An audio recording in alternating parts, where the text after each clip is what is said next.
immigration in their identity, somehow, some way, right? The book that we're reading, Make Your Home Among Strangers, I would say is all about immigration. About that process of immigrating to this college, but it's also about the ongoing drama of her family's immigration to the United States and Cuba, right? So today we're going to hear just sociology and history, some perspectives from sociology and history about the issue of immigration. Our speaker is Dr. Malpica, PhD from UCLA in sociology. He is professor in our Department of Chicano Latino Studies. Until last year, he was your faculty in residence, so he knows all about this program. He knows all about students like you. And he does research in the area of migrations from several lands, and he works a great deal in various areas of Latino policy and sociology, the mix of race and labor, the topography of poverty in this country, and much more. He is the winner, another winner that we've had, second that we've had here, of the coveted SSU Teaching Award, and he is a great guy and a great friend of the FYE program. Please give him a rousing FYE welcome.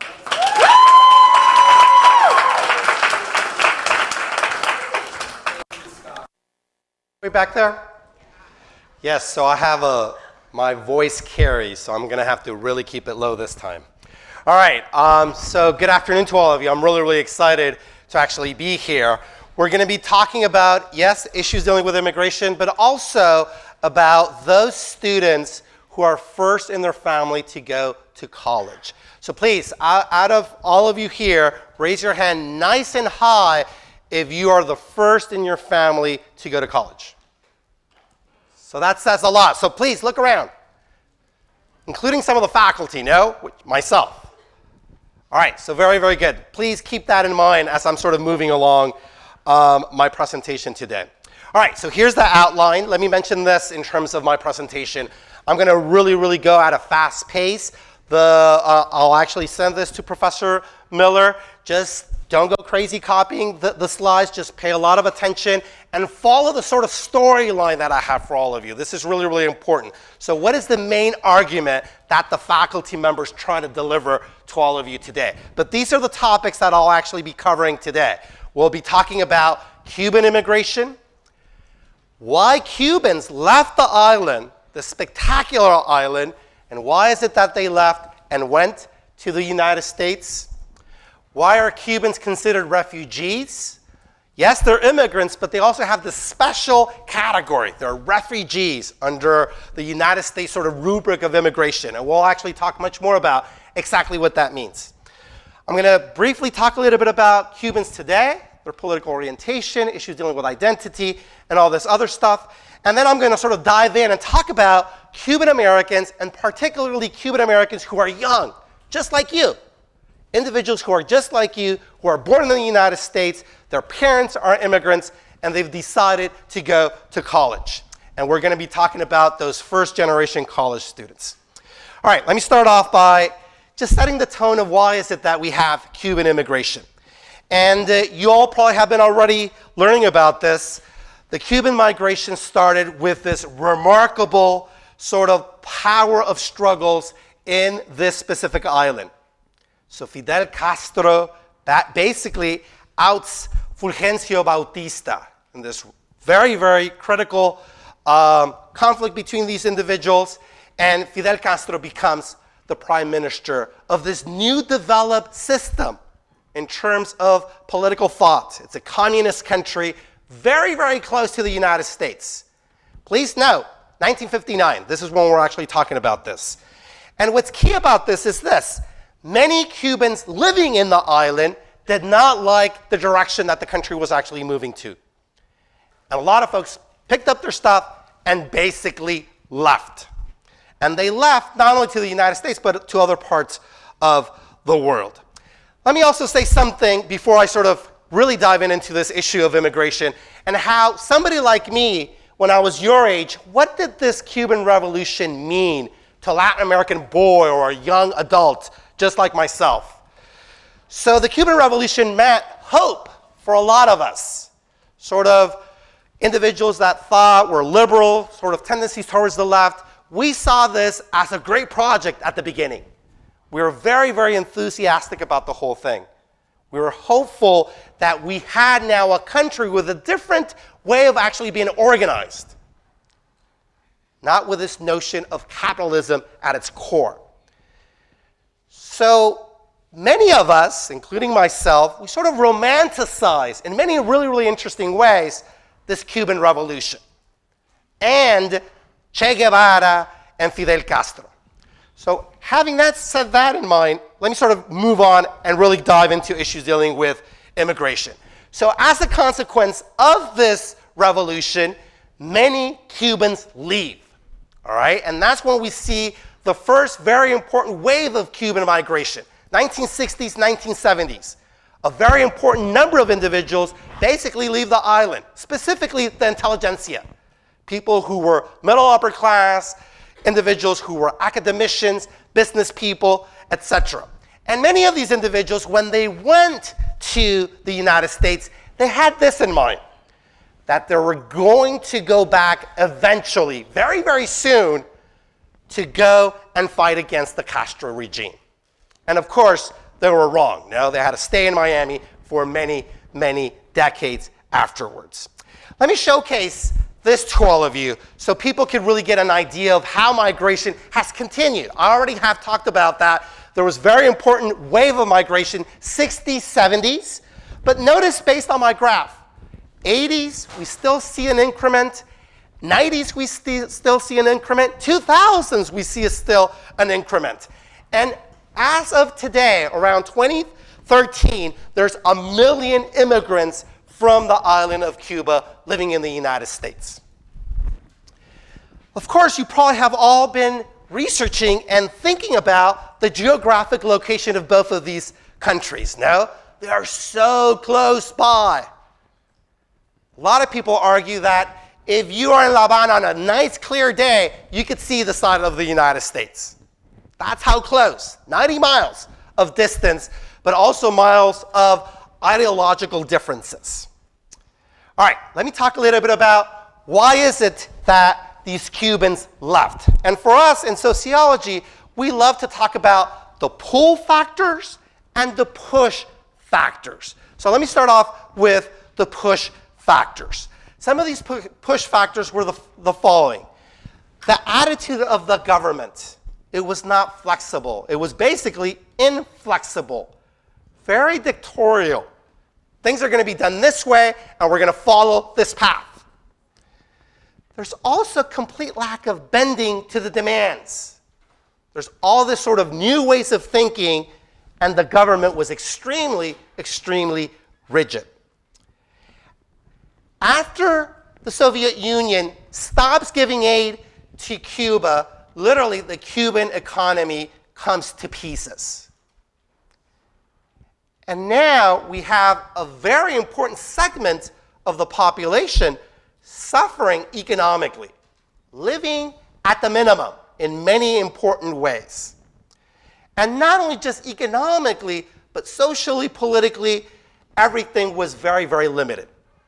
So this is the irony of Cuba. And for a lot of us who are in admiration with the Cuban Revolution, these are the kind of things that we don't get at, don't understand. For example, there's great Cuban medical doctors.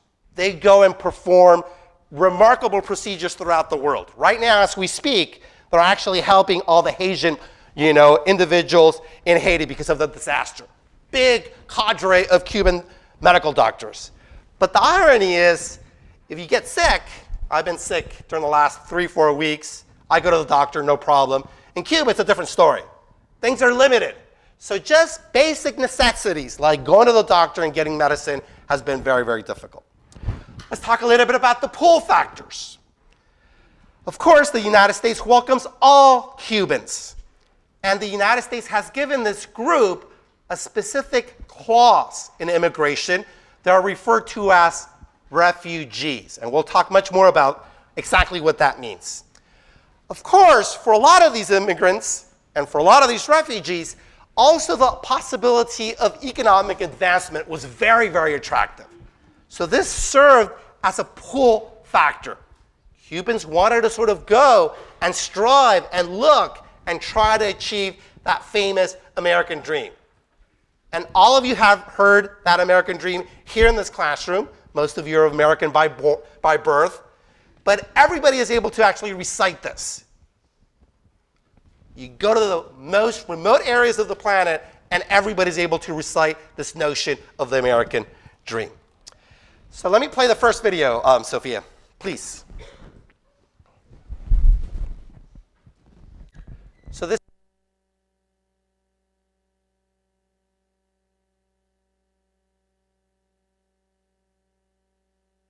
A 90-mile stretch of water, but a giant ideological gap that is beginning to close after more than 50 years. Robert Moore reports from Cuba.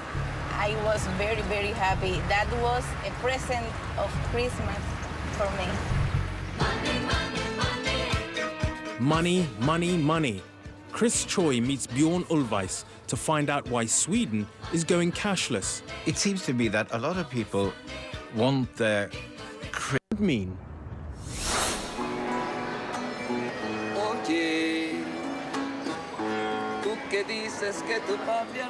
Cuba is an island of contradictions.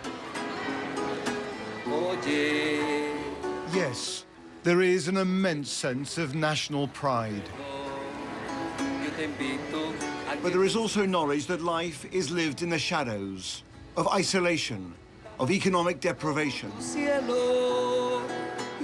and most painfully, of families still divided between those who fled the revolution and those who stayed, and who are still dealing with its consequences. The Cuba of today was forged out of a tumultuous history of colonization and conflict. Corruption and dictatorship preceded the revolution of 1959 that turned this Caribbean archipelago into a communist nation. If at any time the communist buildup in Cuba were to endanger or interfere with our security in any way, then this country will do whatever must be done to protect its own security. Cuba became a high-stakes battleground between the superpowers. A Cold War furnace that at one point took the world to the very brink of Armageddon.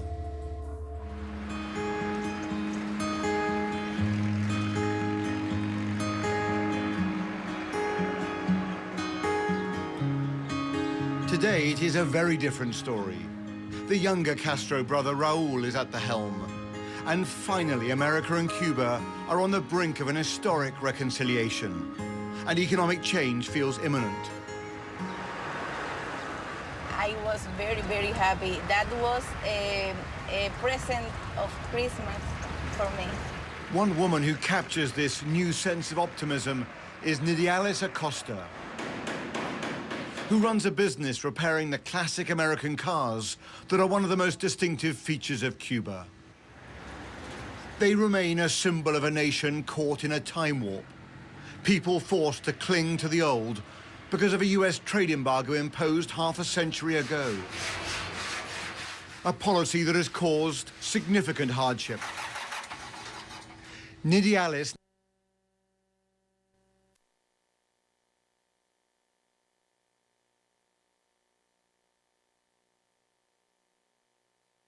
basically left for political and also economic reasons, as it's actually explained here in the video. Also something that's very, very important, and I think a lot of American citizens are not aware, many of these Cuban migrants went throughout parts of the world. They went to places like Spain, Italy, Sweden, Canada, also Venezuela, South Africa, and places where I'm from, Mexico. So I remember going to the National University and sitting in classes of sociology and political science, and a lot of these doctors in the specific field were actually Cuban individuals who had PhDs.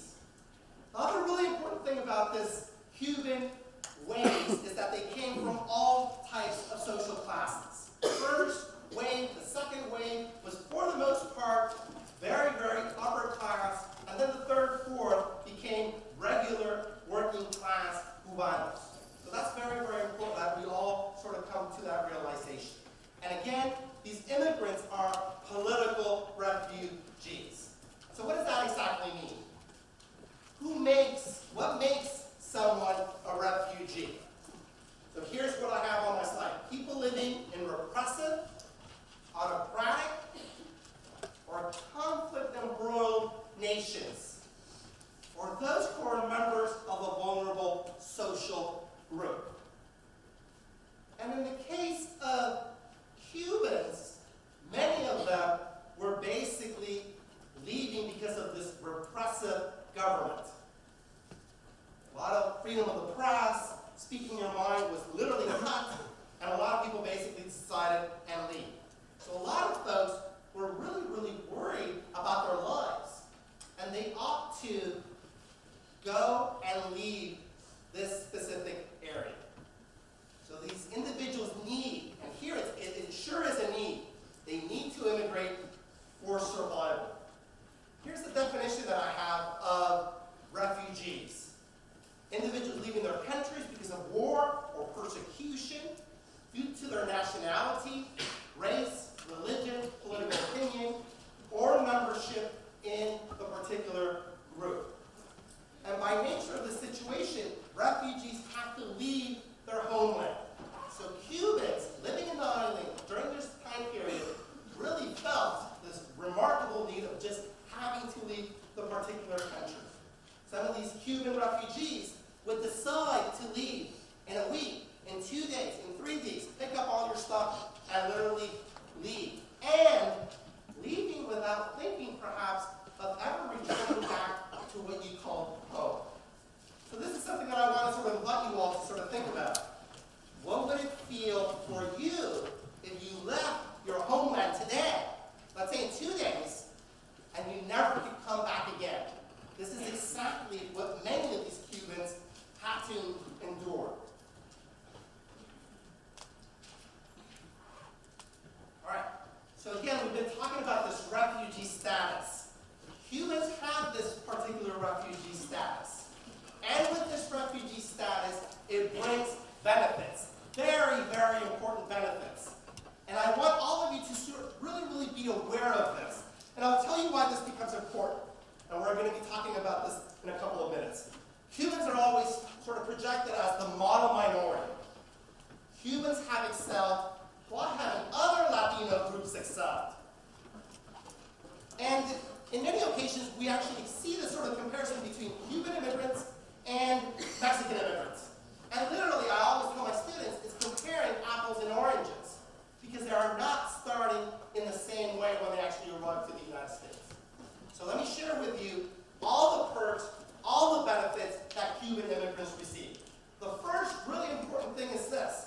Through this Cuban Adjustment Act, Cubans are permitted to become permanent resident aliens from the get-go. We're here a year, and they already have their famous green card, which basically permits them to stay in the United States legally. And that is a remarkable, remarkable advantage. But it's not only just that. They have all sorts of other perks, including monetary perks. You actually come, you arrive to Miami, you arrive to Hialeah, and you're immediately given all sorts of aid from the U.S. government. So notice the difference between immigrants. Refugees are on one side, immigrants are on the other. The other fascinating thing about the United States of how it actually gives refugee status is that historically it has given refugee status to those countries that are actually fleeing a communist country. So Vietnam, a lot of Soviet Jews, Cubans. But notice this, Haiti. Haiti was historically has been, poor Haiti, everything happens to Haiti. Poverty and diseases and natural disasters, and Haitians to actually get that refugee clause is very, very difficult. Very, very difficult. Historically, it has been given to individuals who are fleeing some kind of communist country. Let me show you just a couple of just quick photographs. If they're not the best of quality, I really, really apologize. I can try to do my best. So here's some of these photographs of these folks. And notice how they change, 60s, 70s. I love this one. I don't know if you guys can capture it. Look how young some of 10 years old, and they're never going to go back to their homeland. And this is the 80s, with a lot of the Marien individuals basically creating all these sort of home raft and just risking it and trying to go to the United States. All right, can you show me the second video, please? Thank you.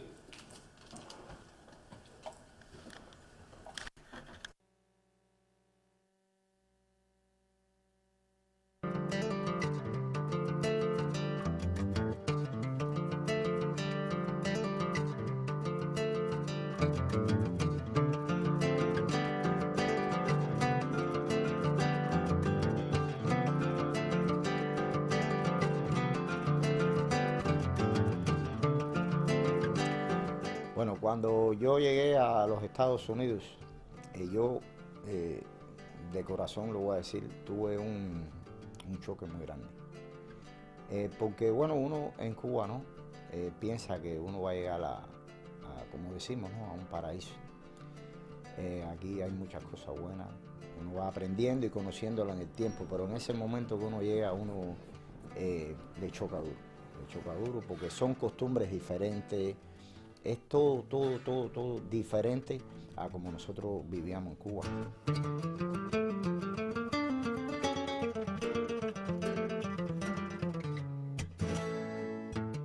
Bueno, el primer día me fue un poco difícil, como pienso que a todo el mundo, pero el cambio es violento. El primer día en Miami no me fue tan difícil, porque es poca el tiempo que uno está de media hora, 40 minutos en el vuelo, realmente no. Uno viene con la euforia de que hay un lugar nuevo, el desconocimiento. Eso a todos nos va a pasar. Bueno, ya después de problemas los papeles en el aeropuerto, uno trae un poco el desconocimiento de cómo funciona el aeropuerto, el problema de las huellas. Uno ahí está un día casi. Uno tiene que estar preparado porque los primeros días son duros. Uno tiene que acostumbrarse a todo, al clima, a las personas, a la cultura, a la diferencia de hora en algunos casos. En mi caso no fue así, pero bueno, hay lugares que hay diferencia de horario. A la imposibilidad de hacer cosas que uno no conoce, como yo no sabía llamar por teléfono, eso es un problema.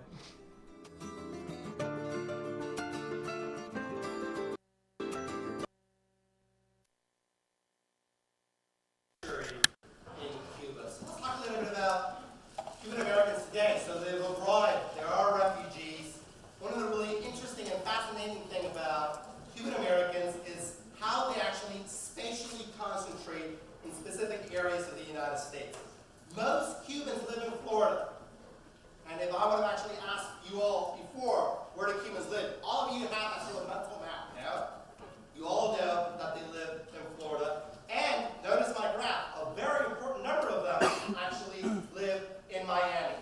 Let me show you this. If you can't sort of read it, I'll sort of walk through it. Miami-Dade, look, that's exactly where Hialeah is, where the character of our book basically lives. Big chunk, no? And Florida, LA. I remember going to this remarkable restaurant, Portos, in Los Angeles, and just having really good Cuban food. New Jersey, Florida, Nevada, and then Florida. So more or less, all Cubans are basically spatially concentrated on very particular counties. Something else that's fascinating about Cuban Americans, and I already have mentioned this to all of you, is how successful they've been. So there's a lot of sociological questions, you know. What is it that Cubans bring with them that they are actually so successful? Sort of the Jews, you know, from Europe coming to the United States and making it big. The same thing. That's what is sort of thought about the Cuban American experience. And one of the key issues is many of these Cubans brought resources, monetary, and perhaps even more important than monetary, just intellectual know-how. Literally, the first wave of Cuban migrants were very damn smart. They were part of the intelligentsia, college faculty members and medical doctors and engineers, etc. So we got that cream of the crop of this particular group. But it's much more complex than that. And I want to sort of describe and talk to you about what makes this group so successful? All right, so let's talk a little bit about this. What makes this group so successful? One, it was really welcomed by the U.S. government and the American people. Cubans have always been received more or less positively, specifically if you compare it to other Latin American groups. I already talked about that refugees received government aid. I already talked about that the first wave encompassed very, very educated individuals. And I hope everybody paid a lot of attention to the folks that were basically interviewed. Very, very white. Now, first, second, and even the third wave, phenotypically white. And that has been very, very significant to understanding the experience and the success of Cuban refugees.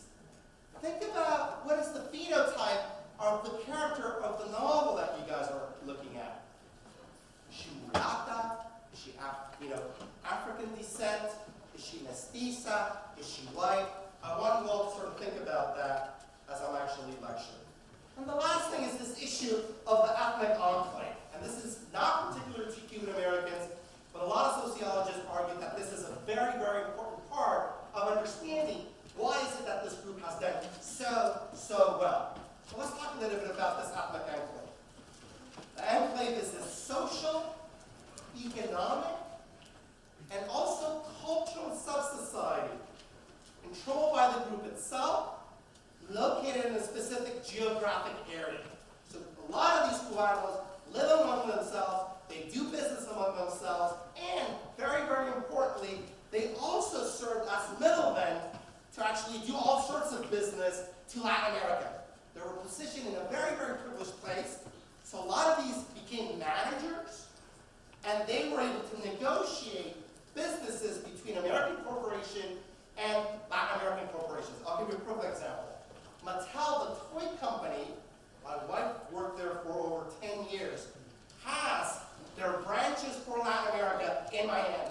And if you walk into any of those offices in Miami, all of the top managers are all Cubano-Americanos. They're all speaking in Spanish, writing in Spanish emails, etc., doing all sorts of business that has to do with Mattel throughout Latin America. Okay. Something that's fascinating about these enclaves is this, that the enclaves are basically controlled by the group.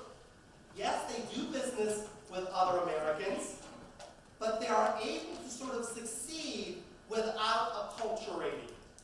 So there's this sort of talk of business people that say, if you want to do business in Miami and you don't speak Spanish, good luck, because it's not going to work for you. No, this is how important businessmen and women are, and the prevalence of Spanish in terms of doing business, getting business done in this specific area. All right, this Cuban success has also generated a lot of prejudice and resentment from the dominating group and also from other minorities. So in the area where you guys are reading, Hialeah, yes, Cuban Americans live there, but also a very important segment of Haitians. And Haitians are the poorest of the poor in the sort of totem pole in that specific area. And Cuban Americans seldom employ them, belittle them, and really establish this very, very important distance with their Asian brothers and sisters. So in many occasions, this higher status of Cuban Americans has been stereotyped as too successful, clannish, and also very, very much as an ambitious group. And of course, the stereotype is completely false. You guys are reading this novel. Would you say that this is middle upper class? No. For sure she's not. She's coming from a working class neighborhood. So this is the problem of sort of, stereotyping Cuban in this way. There's so many different Cuban American experiences. Like Lisette, she's definitely not coming from a middle upper class background. All right, so let's talk a little bit about Cuban Americans. And what's key about Cuban Americans is those folks who are born in the United States.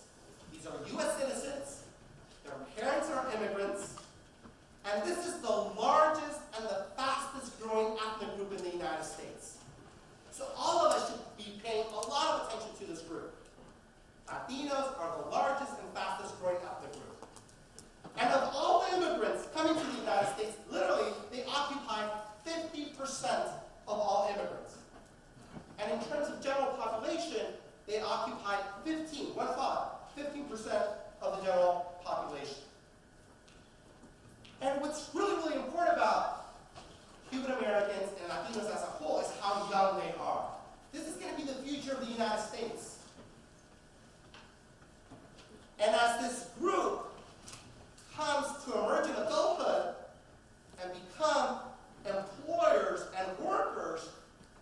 going to be pivotal in terms of where the United States is going. And of course, there's been a lot of talk and discussion, how is it that this group is actually faring in the world of academia, in the world of college? Are they going to college? Are they not going to college? And that's where we go to this notion of first-generation college students. I was so pleasantly surprised that everybody knew exactly what I was talking about when I mentioned first generation. So if you raise your hand at the beginning of the lecture, I'm actually talking about your experience. Your parents have not gone to college. You probably have a high school education, a secondary education. These are the folks that I'm about to talk to you in the next couple of minutes. So this group has historically not attended college. This is key. They have all sorts of limitations and barriers as they're navigating the process of going to college. Let me show you much more information demographically speaking. There are more females than males. This group is particularly non-white. Many of these students are students of color. Many of them are Latinos and African Americans. Throughout the United States, many of these students do not live on campus. And the other really important issue is this group is moving into college in very, very important numbers. Something else that's key about this group is, for the most part, they are low-income individuals. So their parents are low income, they're working class, they have not gone to college, and this is the first member in their family to actually make it and hopefully go through the process of attending college. And not only attending, but also graduating. Something else that's very, very important about this group is that most of this first generation students have to work, and sometimes work ridiculous amounts of hours for them to actually be able to go to the university. So this group faces all sorts of challenges and unique circumstances that are very, very different from other experiences. And I actually want to talk a little bit about that. So what are some of the unique circumstances that this group faces? The first is this issue of social class. Class explains everything in terms of college attendance and graduation. If both of your parents have gone to college, the data tells us that you're going to go to college and also graduate. So here, we have this sort of disconnect, no? Parents have not gone to college. The question is, will their offspring go to college? And the data tells us that they have a lot of barriers. Again, these folks are low income, and they have a lot of difficulties paying for their college education. And of course, this has sort of incremented with how difficult it has become for all of you to actually pay for college. Let's talk a little bit about academic preparation. Many of these students are not academically prepared. It's not that they're not smart. They've gone to really, really crummy schools. Overpopulated, urban schools, schools where when you walk into the high school, there's a metal detector. You know, the first time I went to a high school like that shocked me. I come from a third world country. There's nothing like that. That's completely crazy. Yeah? You walk in, metal detector, like you're going into a jail or something. That's the kind of environment and the kind of schooling that many of these students have to actually go to. Something else that's really important is that, and I really want to emphasize this, the parents of these students really want them to make it in college. They support these students in many different ways. But of course, academically, they cannot support these students. Can they support a student writing an English essay? Perhaps no. And this is where a lot of these students suffer and have a lot of problems. The other point that I really want to talk about is the racial climate of the school. And this is clearly evident in the novel that you guys are reading, you know? The main character feels completely lost. It seems like she went to Pluto to school and not the East Coast. Completely different, you know? And it's not just issues of phenotype. Of course,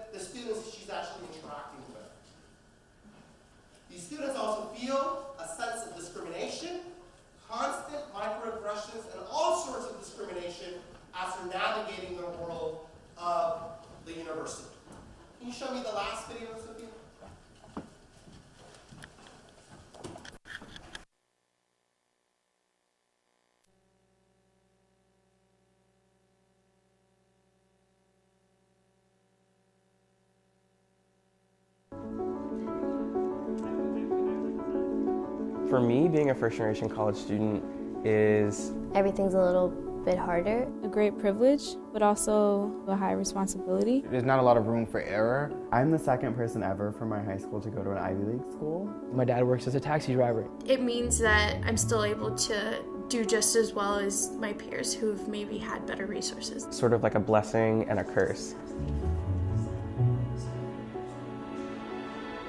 My experience as a first-generation student. Persevering. Resilience. Difficult. For me personally, making friends at Brown was a little bit difficult just because I had never been surrounded by people who were this rich in my entire life. Because you're sort of wondering, okay, like, what do I have in common with these people? Like, do I sort of truly belong? I do feel like first-generation college students do need support that's different from the support that's typically offered for students. There's oftentimes a lot of assumptions about what we know, that we know how to go and talk to professors, that we know how to network, that we know how to use office hours, that our parents know everything that's going on. So much of my life here is like focusing on classes and like these esoteric like authors that, you know, my family isn't used to talking about. Like power is invested in Marxist critique in the economy. Oftentimes like I'll call home and like the only thing that we have to talk about is like how's the weather?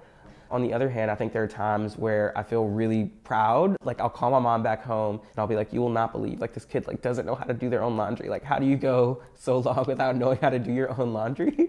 And I just feel really proud because I know how to like take care of myself, right? And that's something that like my family has taught me to do.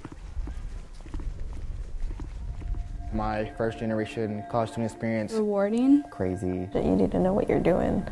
In some ways I'm privileged as a first gen student because I'm white. But class privilege is a different issue. I didn't want to paint myself as being different from other students. That's a hard thing to admit. Being first gen and being gay means that I'm coming from a background that a lot of students aren't. I had to get a job on campus pretty quickly. The university bought me a suit junior year because I did have to do these interviews and I didn't have access to the money to buy that suit. Literally, whether or not you get the job could depend on, you know, how well your clothes fit you. It's a really hard ordeal, right, to approach that space with confidence and to be able to speak on the same degree that everyone else is speaking. Like, you need to be comfortable with how you look. My experience? Exhausting, struggle, work, insight, emotional, different.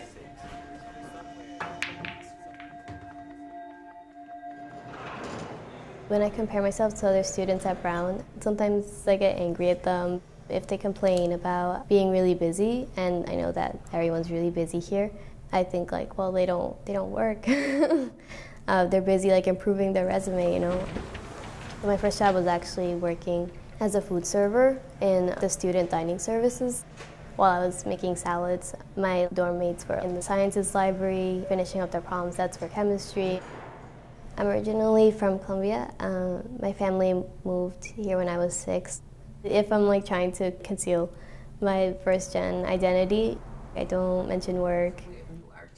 I don't mention my family life really. Where are you from?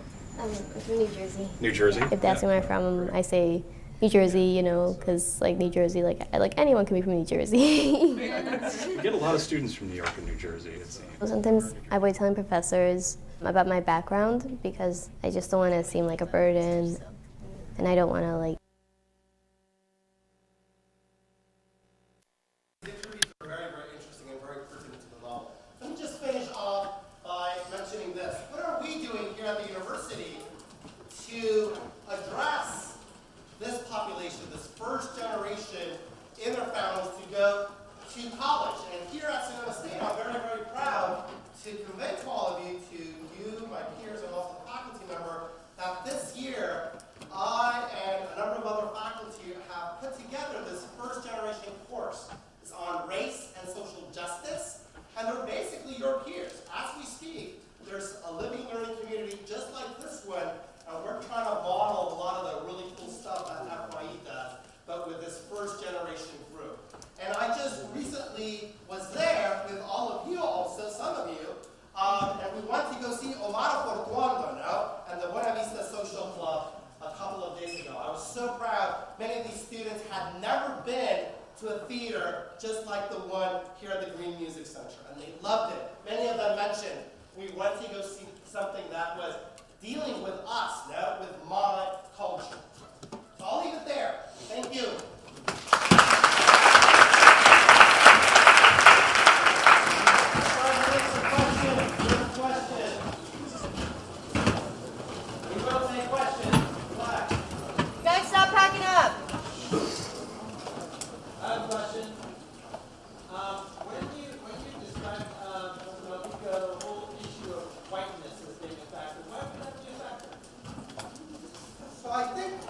issue of whiteness becomes very, very important.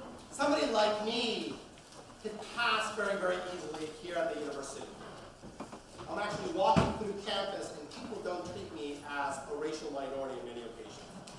Once they know that I'm affiliated with a specific department, that they know that I actually speak Spanish, and that my name is not Daniel but Daniel, that's when things, people start sort of figuring out, this guy is different. So this whole idea of being white becomes very, very important as immigrants are actually adapting. If you are Asian, if you're of Middle Eastern descent, if you are Latino, who, phenotypically looks African descent or mestizo, it's going to be much more difficult for this group to actually adapt, be considered, and also assimilate. And the Cubans, you guys saw some of these people being interviewed. They're lighter skinned than I am. Some of these folks are blue-eyed and have blonde hair. The leading expert in sociology dealing with the immigration experience is Alejandro Borges, and this guy is blonde and has blue eyes. And he's this Cuban, part of the Cuban intelligence. So whiteness and being phenotypically, not as dark gives you this big privilege as you're navigating the world of the university, and not only the world of the university, all sorts of different things here at the United States. Other questions? One more. Come on. Yes, please. Can you say a little bit about why Cuban Americans are so Republican compared to other Latino? So this is a good question. So very religious. I think they're really interested in the open market. A lot of these folks are business, achieving the American dream. But please note the following. I think with the second generation, that is all changing, and it's changing dramatically.